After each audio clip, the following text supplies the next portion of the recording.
എല്ലാവർക്കും സ്നേഹാസ് വീട്ടിലേക്ക് സ്വാഗതം.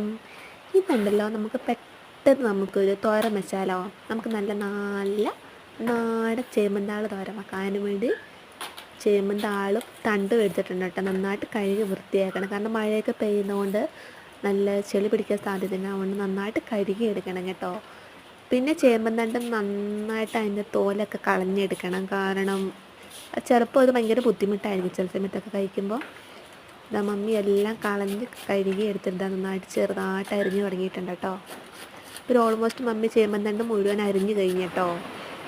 ഇനി ഇതിലേക്ക് നമ്മൾ നേരത്തെ കണ്ട വലിയ ചേമ്പലയില്ലേ, അത് ചെറുതായിട്ട് ഇതിലേക്ക് അരിഞ്ഞു കൊടുക്കണം. എന്നിട്ട് ഇതിലേക്ക് ആവശ്യമായ 3 പച്ചമുളകും ഒരു ചെറിയ സവാളേൻ്റെ കഷ്ണവും തേങ്ങ ചെറിയതും കൂടി ആയിട്ട് നമ്മളിതിൽ ചേർക്കുന്നത്. അതിന് വേണ്ടിയിട്ട് ചീനിച്ചട്ടി അടുപ്പിൽ വെച്ചിട്ടുണ്ട്. എണ്ണ ഒഴിച്ച് കടുക് പൊട്ടിച്ച് അതിലേക്ക് നമ്മൾ നേരത്തെ പറഞ്ഞ ഉള്ളിയും പച്ചമുളകും തേങ്ങയും കൂടി നന്നായിട്ട് ഇട്ട് കൊടുത്ത് നന്നായിട്ട് ഇളക്കി എടുക്കണം കേട്ടോ. പിന്നെ ആവശ്യത്തിന് ഉപ്പും മഞ്ഞൾപ്പൊടിയും കൂടി ഇട്ടിട്ട് ഒന്നും കൂടി ഒരു 2 മിനിറ്റ് ഒന്ന് മൂടി വെക്കണം.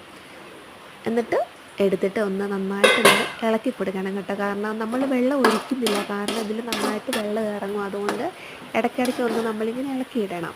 എന്നിട്ട് കുറച്ച് മഞ്ഞൾപ്പൊടി കുറവുണ്ട്, നമുക്ക് കുറച്ചും കൂടി മഞ്ഞൾപ്പൊടി ഇടാം. അതുപോലെ ഒന്നും കൂടി മൂടി വെക്കാം. ഇപ്പം തന്നെ നല്ല തിള വന്നിട്ടുണ്ട്. ഇപ്പം വെള്ളം ഇത്രയും ഇറങ്ങി. വെള്ളം നമുക്കിത് വറ്റിച്ചെടുക്കണം കേട്ടോ. ഓൾമോസ്റ്റ് വെള്ളം മുഴുവൻ വറ്റി നമ്മുടെ തോരൻ ഇവിടെ ആയിട്ടുണ്ട് കേട്ടോ. നല്ല സൂപ്പർ ടേസ്റ്റ് കേട്ടോ. എല്ലാവരും മസ്റ്റായിട്ട് ട്രൈ ചെയ്ത് നോക്കണം. നല്ല അടിപൊളിയാണ് കേട്ടോ. Thank you.